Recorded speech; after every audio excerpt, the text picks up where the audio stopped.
Bonjour, je m'appelle Chantal Delanoë et je suis praticienne et conseillère en santé ayurvédique. Je vais aujourd'hui vous parler de l'Ayurveda au fil des saisons, l'hiver, et notamment de l'alimentation en hiver. En Ayurveda, comme ailleurs, l'hiver c'est la saison froide, donc on va dire que c'est une saison kapha, qui est liée à ce dosha, qui est plutôt lent, qui est plutôt lourd, qui est vraiment relatif à tous ces attributs-là. Et on va le retrouver autant au niveau digestif qu'au niveau du sommeil, qu'au niveau aussi de notre travail et notre énergie en général. Pendant l'hiver, c'est vraiment un moment où il faut se retrouver, il faut prendre le temps de se poser. C'est vraiment un moment où on doit prendre le temps des choses en fait, hein, de maturer en fait. Comme les animaux qui hibernent, comme la végétation aussi, dont la sève vraiment descend dans les racines, on doit vraiment, dans ces moments-là, de reprendre racine nous aussi, hein.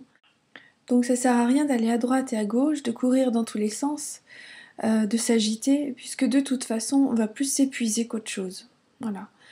Donc au niveau digestif, au niveau alimentaire, ce qui est préconisé, évidemment, ça va être de manger des légumes de saison. Donc en ce moment, il y a beaucoup de choux, il y a beaucoup de poireaux, il y a du panais, il y a des carottes, hein.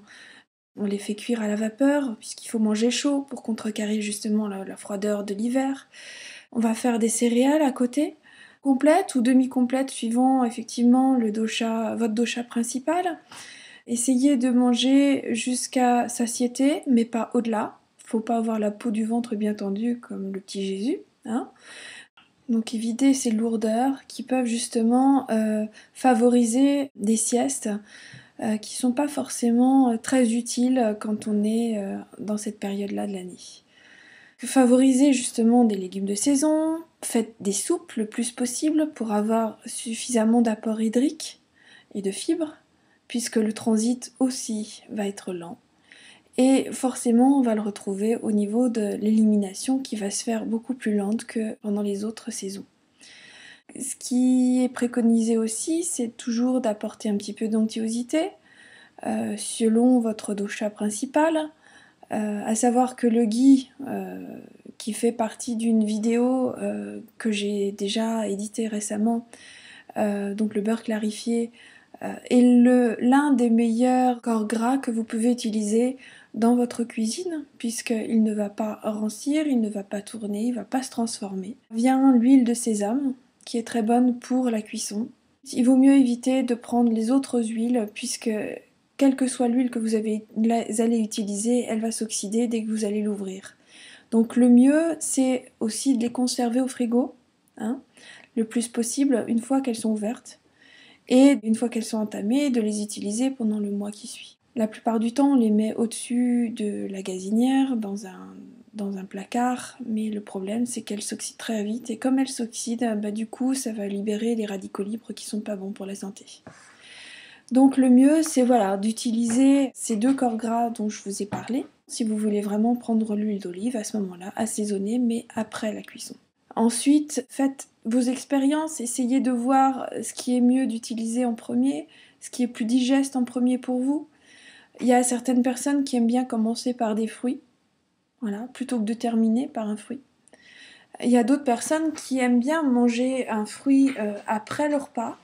D'autres encore n'aiment pas du tout prendre de fruits pendant un repas, mais plutôt entre les repas. Donc après, c'est à vous de voir quelle est votre expérience qui vous convient le mieux. Parce que l'Ayurveda, c'est ça, hein. C'est vraiment faire l'expérience de ce qui vous convient à vous. Moi, je peux toujours vous conseiller des choses, mais si ça ne vous convient pas, ça ne servira à rien, hein.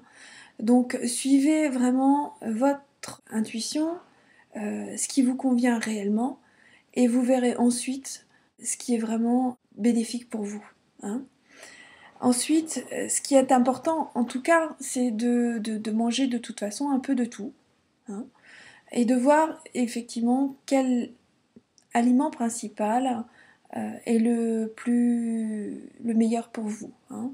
Pas au niveau du goût, mais plus au niveau de ce qui va vous être bénéfique au niveau du corps, au niveau de votre organisme. Voilà.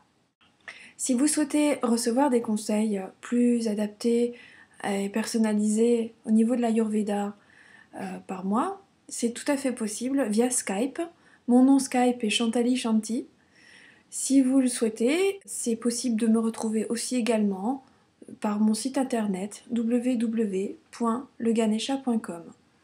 Vous aurez toutes les indications nécessaires pour vous connecter via Skype. Vous pouvez également venir me rejoindre au Ganesha, 137 rue de Nantes, à Rennes, ou m'appeler directement sur mon portable pour prendre rendez-vous au 06 63 04 52 14.